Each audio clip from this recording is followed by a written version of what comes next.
Murder করবো, আমার ভাই মার্ডার বলে আমরা মার্ডার করবো। টাকা আনতে প্রেমিকার বাড়িতে গিয়েছিলেন 22 বছরের যুবক ইকরামুল কবির। তারপর হঠাৎই নিখোঁজ। পরিবার খুঁজেছে দিনের পর দিন, কিন্তু কোথাও মেলেনি কোনো সন্ধান।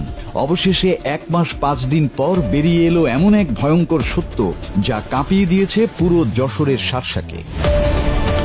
যশোরের শার্শা উপজেলার বসতপুর গ্রামে পরকীয়া প্রেমের জেরে ইকরামুল কবির নামে এক যুবককে হত্যার পর মৃতদেহ গুম করার রোমহর্ষক ঘটনা উদ্ঘাটিত হয়েছে।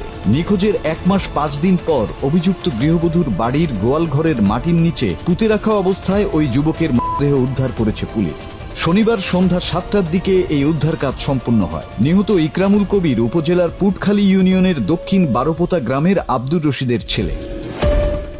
স্থানীয় ও পারিবারিক সূত্রে জানা গেছে, বসতপুর পূর্বপাড়া এলাকার আরশাদের ছেলে আল ফুয়াদের স্ত্রী মুন্নির সাথে ইকরামুলের দীর্ঘদিনের পরকীয়া সম্পর্ক ছিল। 1 মাস 5 দিন আগে ইকরামুল তার প্রেমিকা মুন্নির কাছে পাওনা টাকা আনতে গিয়ে নিখোঁজ হন। এরপর থেকেই তার কোনো খোঁজ পাওয়া যাচ্ছিল না। ঘটনাটি জানাজানি হওয়ার পর শত শত উৎসুক জনতা অভিযুক্তদের বাড়ির সামনে ভিড় জমায়। দীর্ঘ 1 মাস পর মাটি খুঁড়ে মৃতদেহ উদ্ধারের ঘটনায় এলাকায় ব্যাপক চাঞ্চল্যের সৃষ্টি হয়েছে। স্থানীয়রা এই নৃশংস ঘটনার সাথে জড়িতদের দৃষ্টান্তমূলক শাস্তির দাবি জানিয়েছে। মুন্নির কাছে বা মুন্নির মা বাপের কাছে জিজ্ঞেস করেছে, তারা কেউ স্বীকার হয়নি, বলছে তোমাদের ভাই বেঁচে আছে। আর এই ভাই মার্ডার হওয়ার পরে আমি এর মানে পুরো বিচারটাই চাই প্রশাসনের হাত দিয়ে। আর এর আসামি হচ্ছে আমার সন্দেহজনক, সেটা হচ্ছে মুন্নির বাপ বা মুন্নির মা, আর এই যে কাদের তুতলা ফকরির ছেলে। আর প্রশাসনের কাছে আমি মানে সুষ্ঠু বিচার চাচ্ছি। মানুষকে আমরা বড় মার্ডার করবো, ও জাহানে বিজে জাহান নেবো, আমরা পুলিশের হাতে হ্যান্ডওভার করবো না, আমরা পুলিশের হাতে আমার ভাই দেবো না। আমার ভাই মার্ডার বুঝি আমরা মার্ডার করবো, আমার ভাই মার্ডার বুঝি আমরা মার্ডার করবো। আমরা কোনো চাই না, আমরা কোনো আদালত চাই না।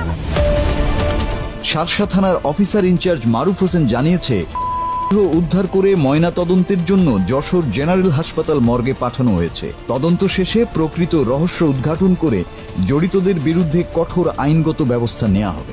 অভিযুক্ত মুন্নি ও তার স্বামীকে আটক করেছে পুলিশ।